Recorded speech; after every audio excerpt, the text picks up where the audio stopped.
Chaque année, de jeunes adultes intègrent le programme de volontaires internationaux de Monaco, un programme qui leur permet de vivre une expérience professionnelle humanitaire ou de développement sur des projets menés par des partenaires locaux fiables. Mélissa Gonçalves est l'un de ces volontaires. Elle est avec nous depuis la Mauritanie ce soir. Bonsoir Mélissa. Bonsoir. Vous êtes l'une des rares à être restée sur le terrain. C'est une décision personnelle ? Oui, tout à fait. Cette année, c'est une décision personnelle au vu des restrictions actuelles un peu partout dans le monde.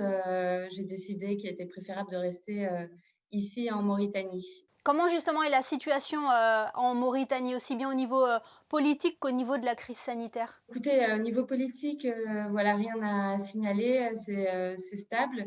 En revanche, oui, pour ce qui est de la crise sanitaire, elle existe aussi ici, même si elle est beaucoup moins forte pour le moment. Donc voilà, on continue à faire attention et les restrictions existent aussi. On a le couvre-feu actuellement. Mélissa, pourquoi vous êtes lancée dans cette aventure? Qu'est-ce qui vous a motivé à devenir VIM? Voilà, j'ai voulu devenir volontaire internationale de Monaco, tout simplement parce que j'avais envie d'aller à l'étranger, et aussi, pouvoir avoir une mission qui a un sens. Aujourd'hui, pour moi, c'est quelque chose qui est très important et d'autant plus dans une organisation, comme celle, du Programme alimentaire mondial. Et quelle est votre mission actuellement en Mauritanie? Donc actuellement, en Mauritanie, je suis chargée de communication, au sein du Programme alimentaire mondial. D'accord, donc vous travaillez avec les Nations Unies. Oui, c'est ça, tout à fait. Et donc, je suis chargée de la communication extérieure, que ce soit auprès des donateurs, des partenaires ou encore du grand public. Et donc, concrètement, c'est montrer les actions que mène le PAM auprès des populations vulnérables en Mauritanie. Et là, vous êtes depuis combien de temps en Mauritanie? Donc, je suis actuellement depuis bientôt 1 an et demi. Oui. D'accord, donc une belle expérience riche, j'imagine. Oui, c'est une super expérience, on apprend tous les jours et je suis vraiment heureuse d'être ici et c'est vraiment une immense opportunité pour moi, que d'être, volontaire, ouais, internationale de Monaco. Justement, quelles ont été vos premières impressions quand vous avez mis votre premier pied sur le sol mauritanien? Vous connaissiez déjà cet État? Non, pas du tout, c'était la première fois.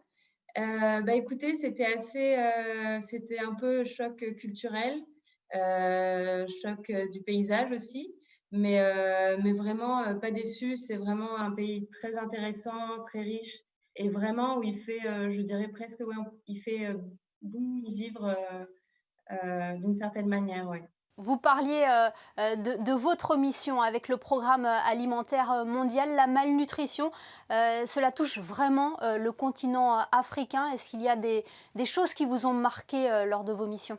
La malnutrition, c'est quelque chose qui touche, on la voit un peu au quotidien. Hem On la voit pas, on va dire, on la physiquement, mais c'est quelque chose qu'on lors des missions qu'on voit, les gens, en fait, n'ont pas, de plat, ils mangent pas on leur pose la question: «Est-ce que vous mangez, 3 plats par jour?» Ils vont dire: «Non». Heu, Ils vont dire: «Peut-être une fois, peut-être 2 fois» et c'est un peu au jour le jour, quoi. Donc c'est vraiment quelque chose, on se rend compte un peu de la chance aussi que nous on a et des efforts aussi qui restent à faire, au niveau de la communauté internationale pour, lutter, contre la faim, à travers le monde. Jusqu'à quand vous êtes en Mauritanie? Pour le moment, je suis en Mauritanie jusqu'à fin août. Des fêtes donc en Mauritanie et un été en principauté. Merci beaucoup Mélissa Gonçalves d'avoir été avec nous ce soir et passé de très belles fêtes de fin d'année. Merci à vous et bonne fête aussi.